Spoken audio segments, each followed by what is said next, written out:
Alright, what's going on, everybody? This is Jeff C for B2EG Network, and I decided to bring you guys a small preview of the Age of Ultron Wave 2 set.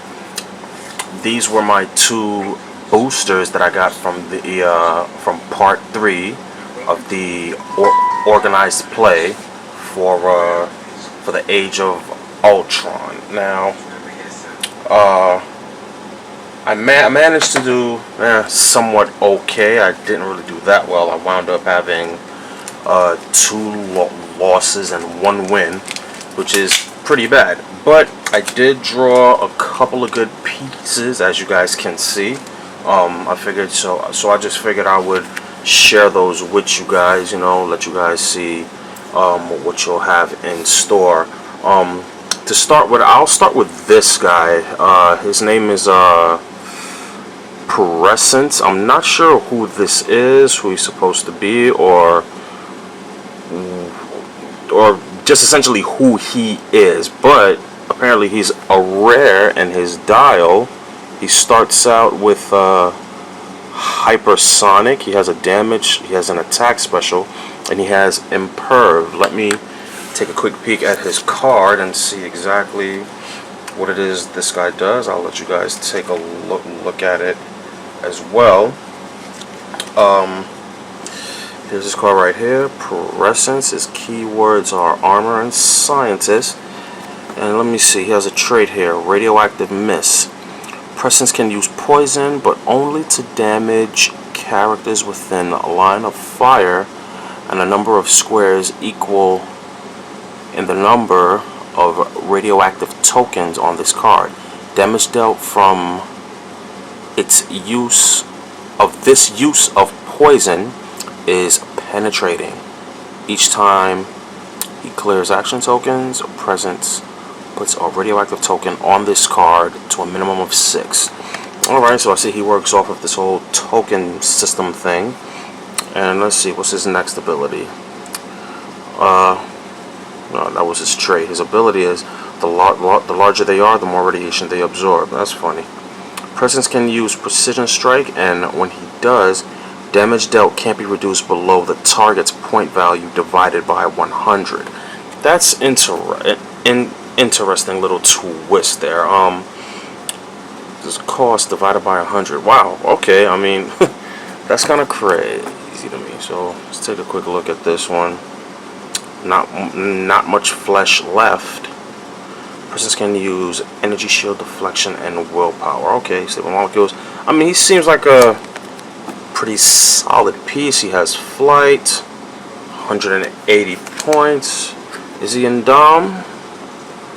Okay, no, he's not in Dom. I guess they figured that would be too much. He's got 6 range, 1 target.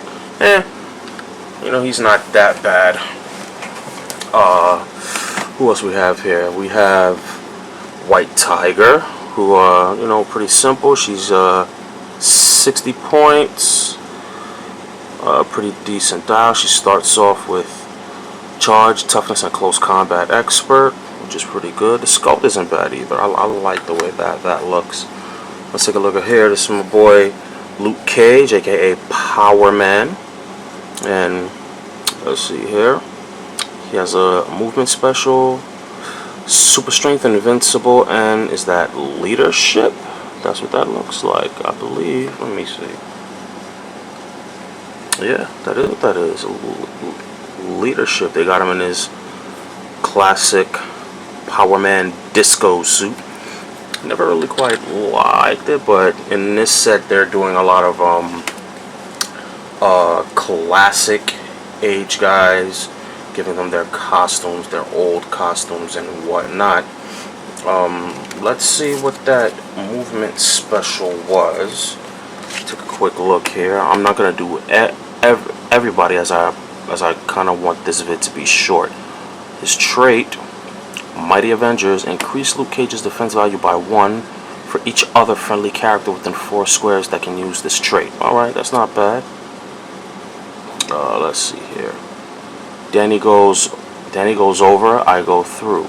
Luke Cage can use improved movement against hindering and blocking terrain. He destroys it when he goes through.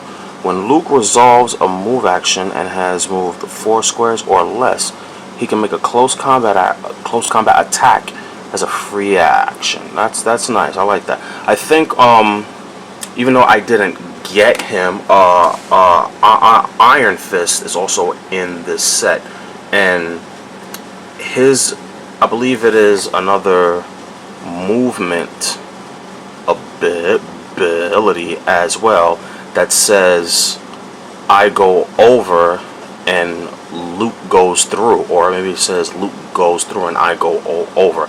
I believe on his card he has improved movement, ignores hindering and elevated terrain instead of destroying blocking, which in actuality I think is actually pretty cool because it brings back their synergy as Power Man and Iron Fist, which is nice because these two guys have been partners and best friends for years. So that's actually cool. We have Mockingbird here, which is pretty decent. She's got 4 range. Let's see what this first click is. I'm just gonna pretty much check out the first click. 4 range, 2 targets. She has a movement or targeting special. Targeting ability. What's that? Alright, she starts with time attack. I always forget what is the green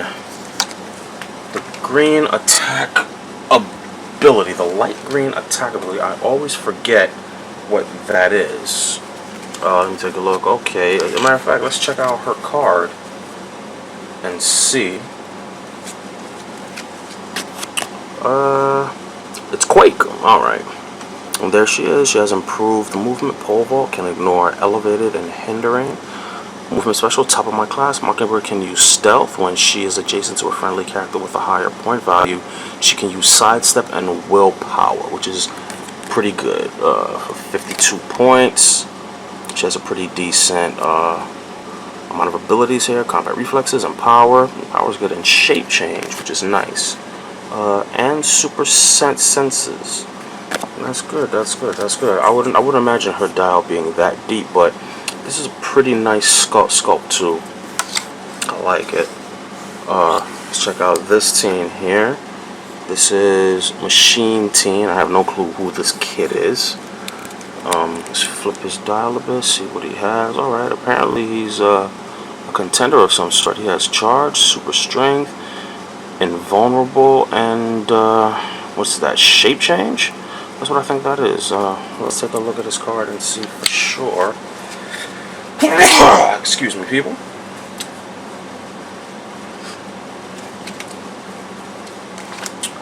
Machine Team, let's see right there. And is that, yes, that is shape change indeed. And while we have his card, we might as well take a look at his attack special here. What is it? Self-sacrifice or self-destruct. Machine Team can use Pulse Wave. When he does, choose one. Friendly characters aren't dealt damage, or his damage value becomes his printed damage value no matter how many characters are in the area of effect. With other choice, wait, what? So oh, I'm sorry. With either choice, after action is resolved, deal Machine Team 2 unavoidable damage. So he's got a pretty decent pulse wave here. But if you use it, he takes 2 damage himself. Because there's a cost for everything, right? Machine Team. Okay. Let's put him back there. Let you guys take another good look at this kid. Yeah, the sculpt. Doesn't seem too bad. It seems pretty neat. That. Let's take a look at it now. This piece is actually my personal favorite. This is War Machine. A very nice sculpt. He's an uncommon 200-point piece, and I have to tell you, he was one of the pieces that I actually played with at my event, and he actually shined very well. He has 7 range with 3 targets. You know, flight. He has an improvement insignia and a trait, and he's actually very good. And I love the way the sculpt looks, man. You know, so far for the incarnations of War Machines that I have seen, WizKids has done him, you know, pretty good justice. I have to say. Let's take a look at his card, because he is pretty damn good. Let's take a quick peek and see exactly what he has here. He has improved targeting, ignores hindering. His trait is Tony can't fly like this. War Machine can use energy shield deflection, which is pretty good. That's a traded ESD. Military trained pilot, la-di-da. This is one of the abilities that helped me quite a bit. Variable threat response. Give War Machine a free action and choose a standard attack power on this card. War Machine can use the chosen power until he chooses again. That in and of itself is really good, because if you look, he has quite a few. He has penetrating psychic blast, pulse wave, precision strike, energy explosion. I mean, that's actually pretty damn good. So that is a trait that is a special ability that's extremely good. And then he has his damage special, which is improved laser targeting. When War Machine targets more than one opposing character with a ranged combat attack, he can use probability control for that attack. That in and of itself is badass. Anytime he targets more than one, which would prompt you to always try to hit as many people as you can and try to inflict as much damage as you possibly can. Even if your intention is to target 2 and just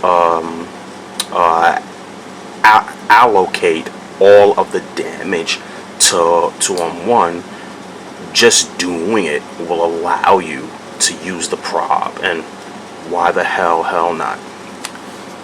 But again, this is a pretty good piece. Starts off with running shot, his attack special impervious, and his damage special 7 range, 3 targets. You can't beat that, man. You can't beat Jim Rhodes for that cost, man. I would pay the 200 every time. We have Yellowjacket. Let me make sure this is actually Pym, because you know a couple people have worn the Yellowjacket identity before, and actually yes, it is Pym. So we have another one, guys. Yellowjacket, not bad. Starts off with charge, precision, toughness, and exploit weakness. So good sculpt. Let's see his card. Of course, many identities, which we already know what that does. Unstable personality changes. I don't know what this is. When Yellowjacket uses morph, he may be replaced by a character with the morph Hank Pym. The morph Hank Pym trait instead.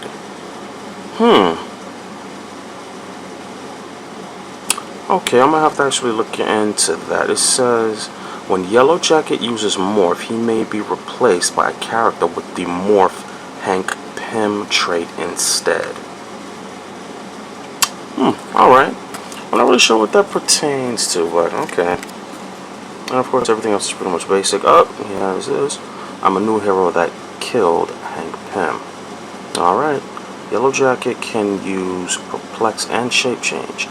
When attacking a character with a morph trait, modify Yellowjacket's attack and damage values by +2. That's not bad. Not bad at all. It kind of makes him fight himself, but that's crazy. But anyway, pretty decent sculpt, not bad. And this is the coup de grace of what I pulled. Now, I did not actually pull this.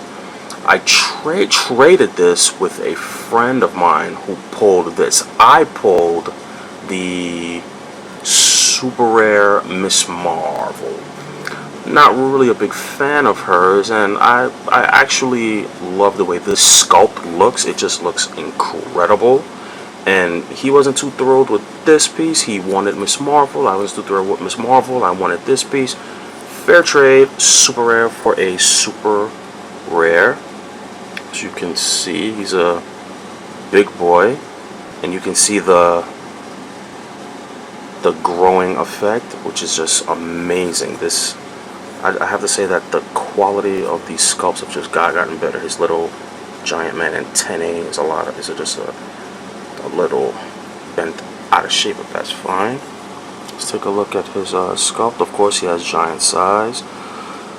What is that? Super strength, quake, impervious, and leadership, which is cool. So he has giant reach, giant stamina, giant this, that, and the third. Let's take a look at his card and see exactly what's going on with him. And here we go. Of course, morph, many identities. I'm not going to read that off because we already know what that is. And another one, stand tall next to Hulk and Thor. If another friendly character with the Avengers keyword and a damage value of 4 or more hits an opposing character, Giant Man may make a close combat attack as a free action this turn. That is pretty damn good. So I guess that's what it's saying. If maybe, you know, Thor with his 4 damage or Hulk with his 4 damage, if they inflict that, then Giant Man can do some damage too, baby, which is nice. He gets a free attack. That's badass. He has 3 point cost, 150, 150. I guess so that way you can morph in between Pym as well.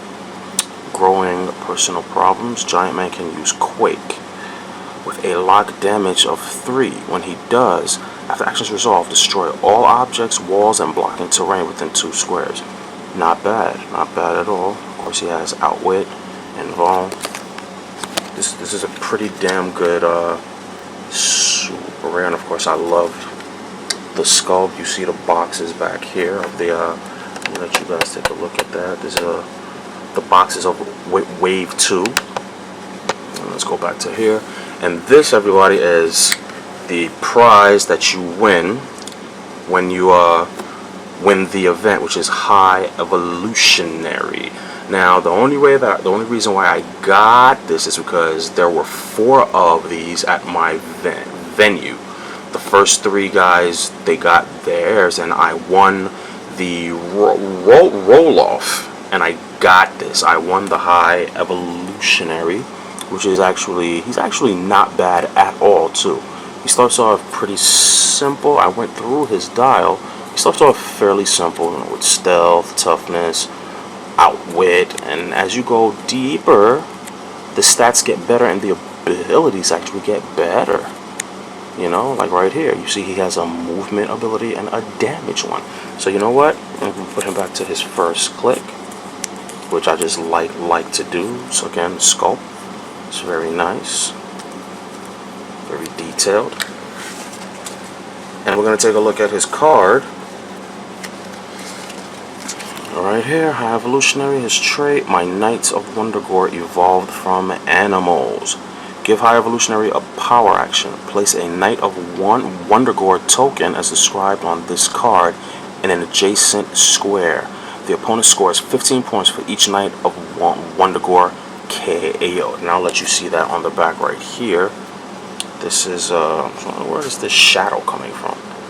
This is the Knight of Wundagore token there, which has leap climb, blades claws, toughness, which is not bad. You know, they can always be used as tie-up pieces there.